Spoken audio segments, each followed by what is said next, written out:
Olá, adoradores! Estamos diante de mais um dos cânticos de romagem, o Salmo 129. Os peregrinos vinham a Jerusalém também para lembrar e agradecer as muitas libertações passadas dadas por Deus. Enquanto a maioria das nações tende a olhar para trás para relembrar o que alcançaram, o povo de Israel reflete aqui sobre situações em que conseguiu sobreviver. Poderia ser um exercício desanimador, pois Sião ainda tinha os malfeitores ao seu redor. Mas o salmista afirma que, por mais severa que fosse a perseguição, nada poderia destruir o povo escolhido de Deus. Neste cântico, o salmista representa todo o povo de Israel.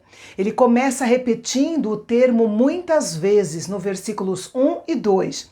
Essa afirmação é repetida 2 vezes para dar ênfase ao assunto.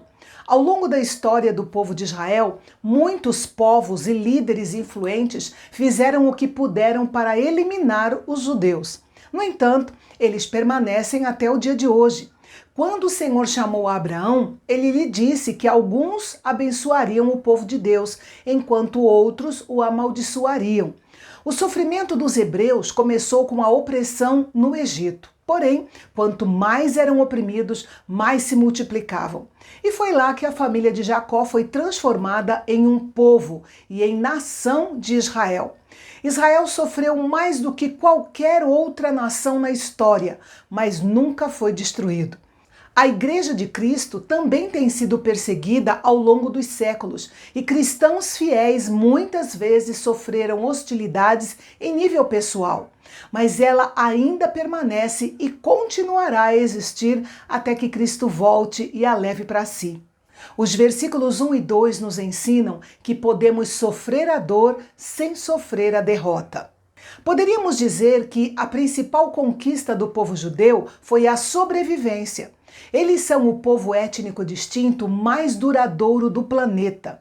O versículo 3 diz: "Os lavradores passaram o arado nas minhas costas e abriram longos sulcos."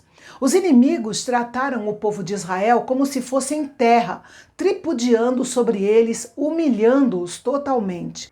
Alguns estudiosos veem na figura do arado as chibatadas que eram dadas nos escravos israelitas e que deixavam feridas longas e profundas, ou talvez um ferimento sangrento em suas costas, nos ombros, que pode ser comparado a um sulco que rasga o chão de uma extremidade à outra do campo.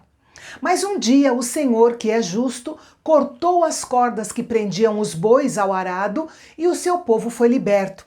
A figura do arado é bastante apropriada para hoje, pois lembra que as situações difíceis podem ser revertidas.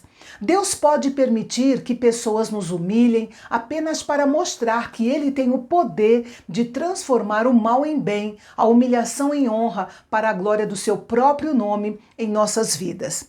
Os versículos 3 e 4 nos ensinam que Deus estabeleceu um limite para o nosso sofrimento. Antes de passarmos para os próximos versículos, nós devemos fazer uma pausa aqui e considerar essa imagem do arado nas costas à luz dos sofrimentos de Cristo por nós. Lembre-se que Jesus não sofreu apenas quando foi pendurado na cruz. Ele sentiu muita dor no caminho para a cruz. Os soldados romanos abriram sulcos profundos em suas costas com seus chicotes e açoites. O profeta Isaías predisse esses sofrimentos quando escreveu: "Mas ele foi traspassado por causa das nossas transgressões e esmagado por causa das nossas iniquidades. O castigo que nos traz a paz estava sobre ele, e pelas suas feridas fomos sarados." Lembrar os sofrimentos de Jesus deve nos ajudar a perseverar em meio à dor em nossas próprias vidas. Nos versículos 5 a 8, vemos 3 exemplos de oração que podemos fazer. O primeiro exemplo é orar para que os inimigos retrocedam envergonhados. O salmista orou para que Deus libertasse o seu povo dos inimigos e que aplicasse a sua justiça sobre eles. Assim, eles ficariam envergonhados, voltariam atrás e seus planos maus não prosperariam. Note que o foco do salmo é orar contra os inimigos de Deus e contra o sucesso deles. O segundo exemplo de oração é para que os inimigos sejam detidos rapidamente. Os telhados daquela época eram planos e feitos de uma mistura de barro e argamassa, madeira e palha. Era fácil sementes carregadas pelo vento ou por pássaros caírem no telhado. Então, na estação das chuvas, as sementes germinavam no solo raso, cresciam depressa, mas murchavam e morriam rapidamente à medida que o clima ficava quente e seco. Isso contrasta com a colheita dos campos, onde o ceifeiro enchia os braços com os feixes de grãos. O que nascia no telhado não era suficiente nem para encher as mãos. O salmista pediu ao Senhor para que os inimigos de Sião perecessem logo, como a erva inútil que nasce no telhado, para que nenhum de seus planos malignos se concretizasse. O terceiro exemplo de oração é para discernimento e reconhecimento do mal. Veja o versículo 8. Que aqueles que passam não digam: a bênção do Senhor esteja sobre você, nós te abençoamos em nome do Senhor. Durante a época da colheita em Israel, os israelitas cumprimentavam uns aos outros desejando as bênçãos do Senhor. Mas aqui a ideia é que não abençoemos aquilo que Deus chamou de errado ou pecaminoso. É uma oração pelo discernimento e reconhecimento do mal. A bênção de Deus é a maior coisa que qualquer vida humana pode desfrutar, trazendo coisas boas em todos os aspectos da vida. O salmista orou para que nada dessa bondade fosse dada àqueles que odiavam Jerusalém e o povo de Israel.